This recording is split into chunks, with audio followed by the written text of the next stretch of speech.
The next topic is your non-parametric test.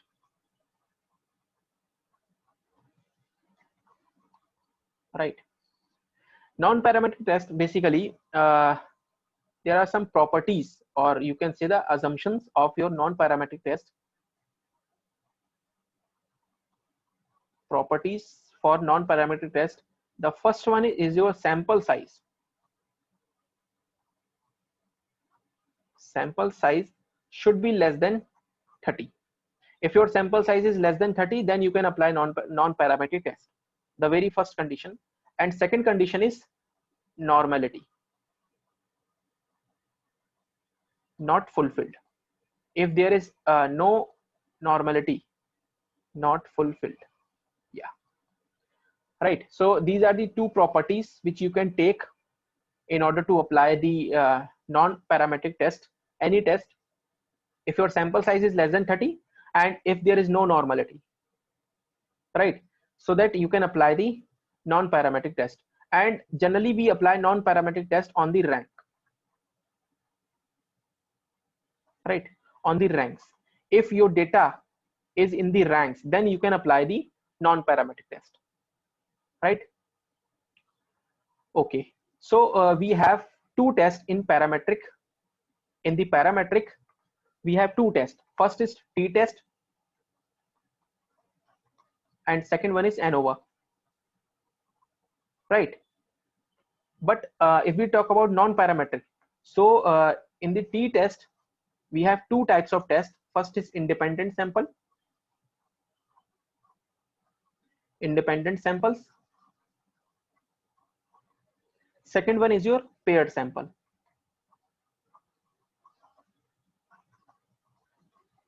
With reference to the non-parametric, right? So in t-test, two types of t-test, independent samples and paired. Again, ANOVA is of, again, it's a two types of, first is your independent sample. It's based on independent sample. Independent sample. And second is related sample. Related sample. Independent sample is what? Where groups are different, right?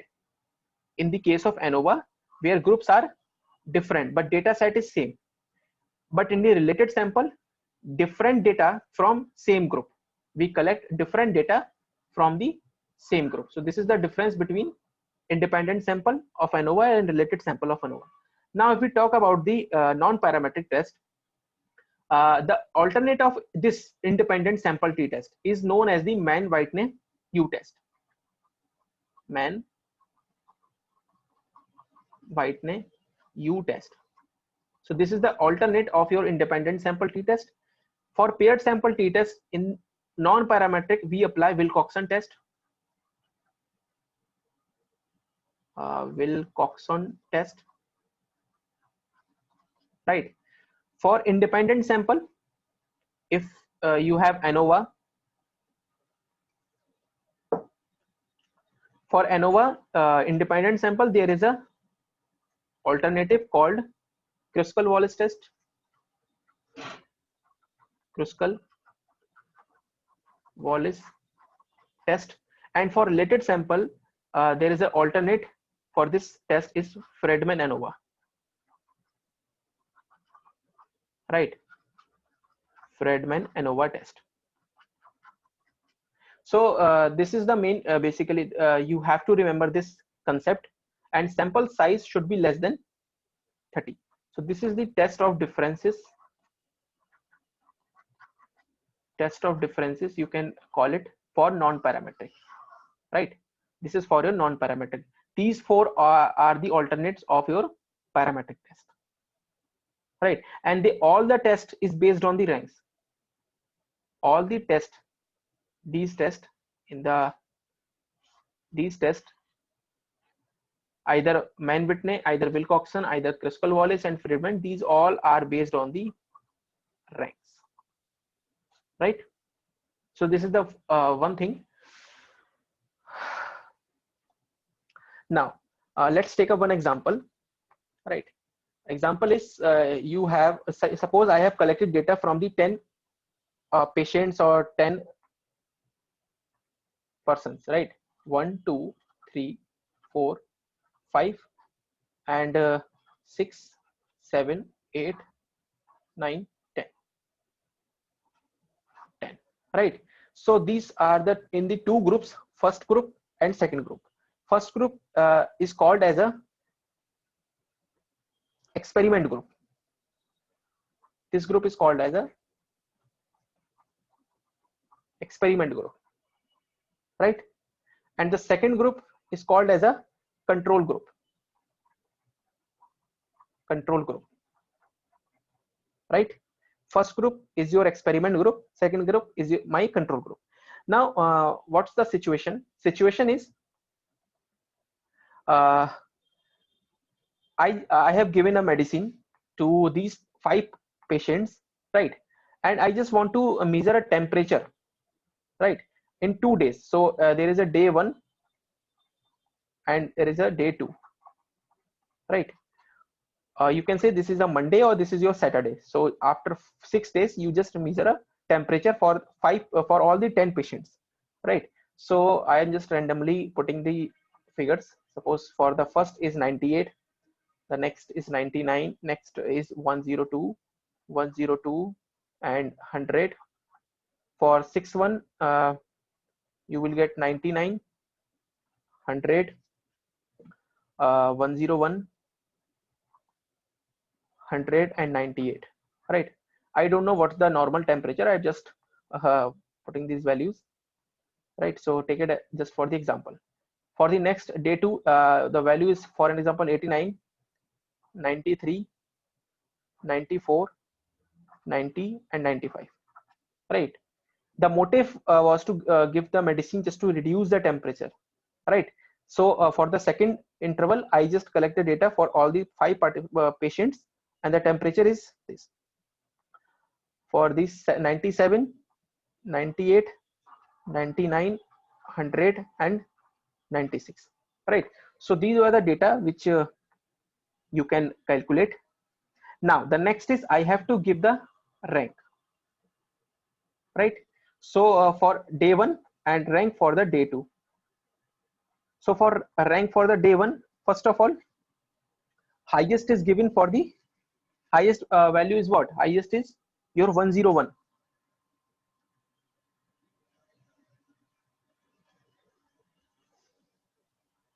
Okay. So in this case, you have to take lowest value, right?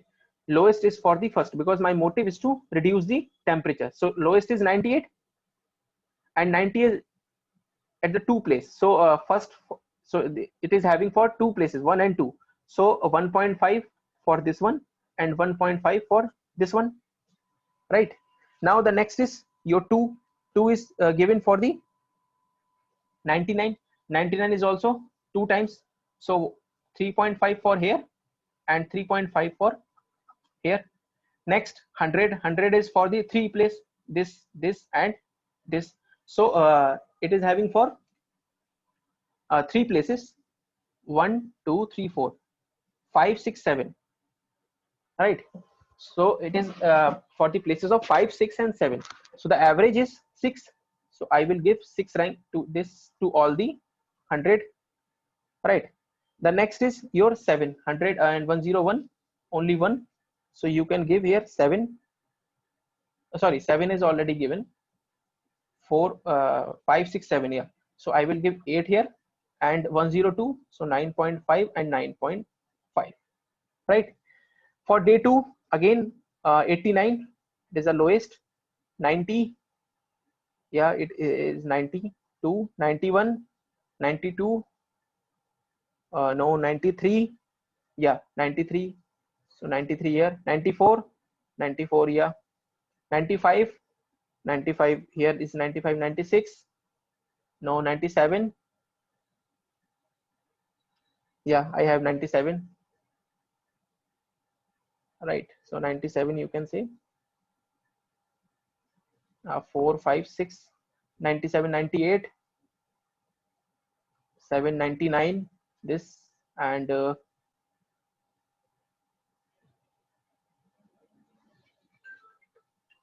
Okay, so just randomly 98, I think 9, 8 here, 9 here, right?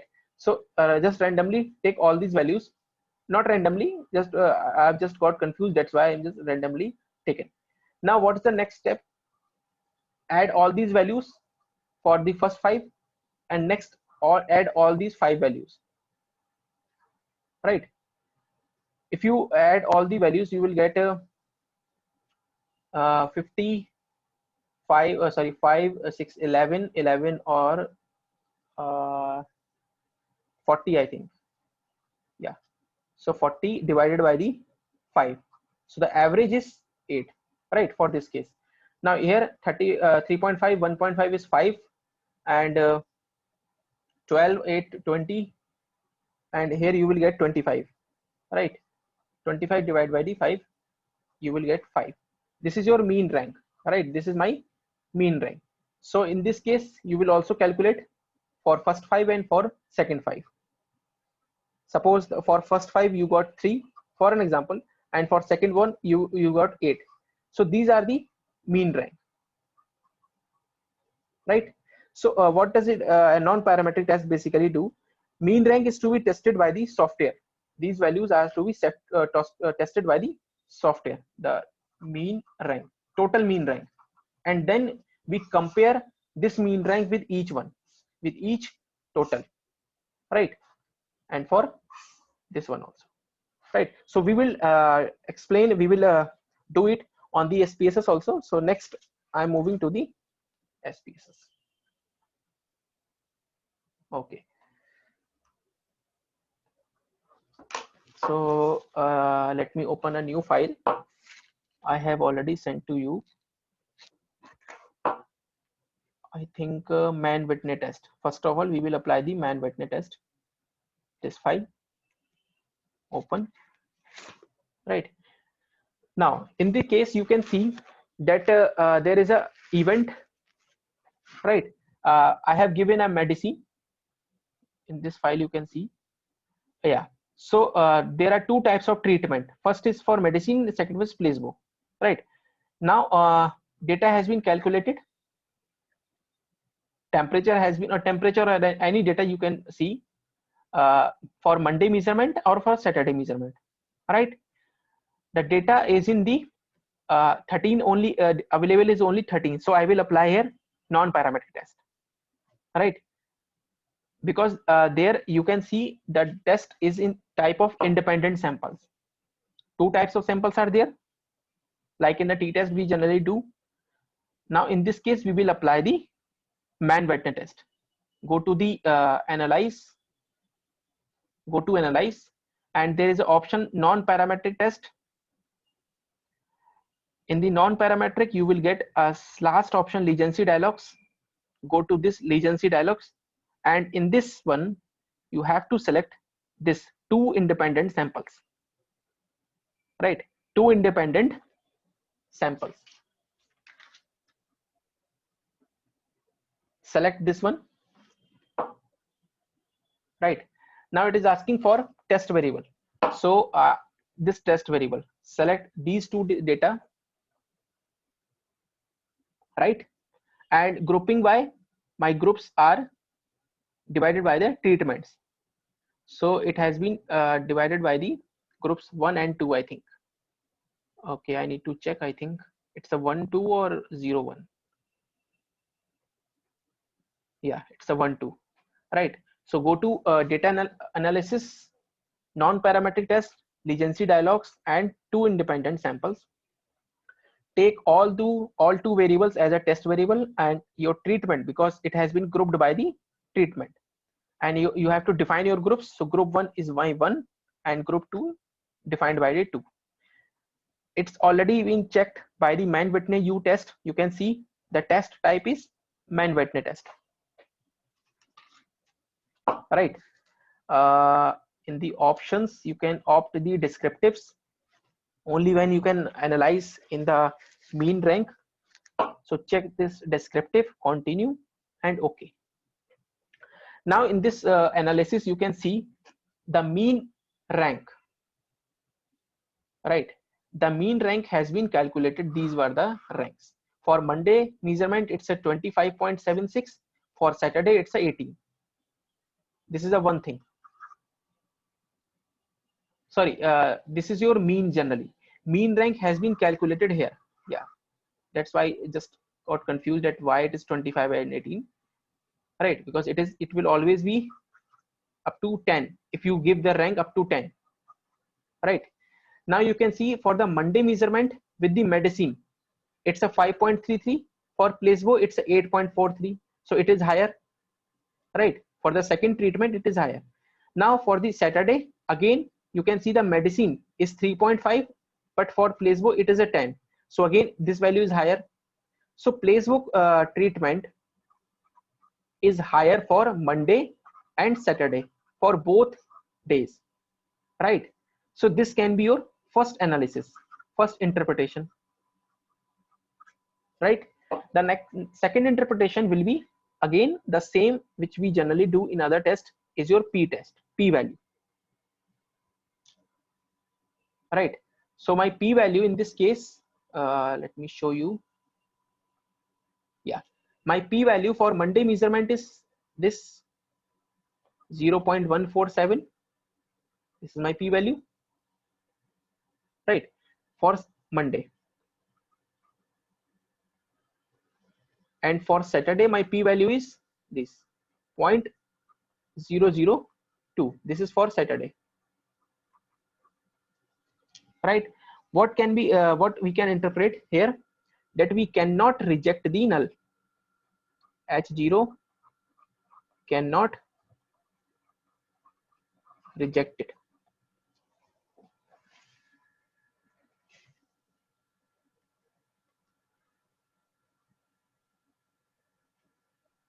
Right, for the case of Monday only, this is the interpretation for Monday, cannot reject it. But if we talk about the second p value, which is less than alpha, 0.05, so this for this analysis your hypothesis will be you can reject your null because your p is low.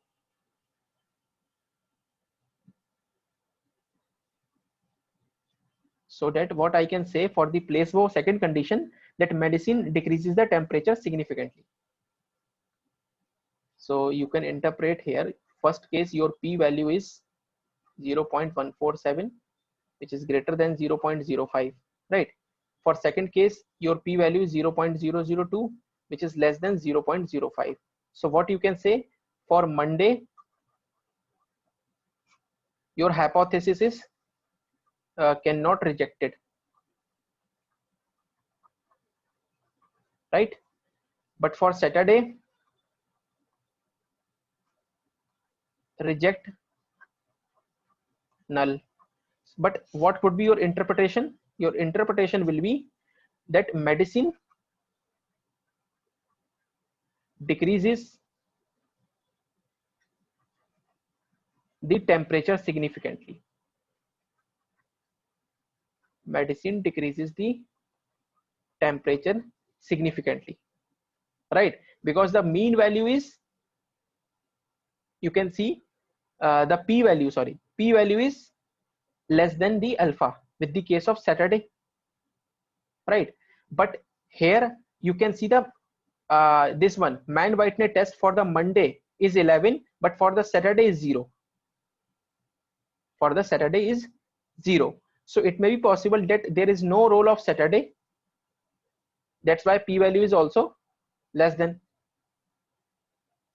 Right, so what you can say, that your medicine decreases your temperature significantly.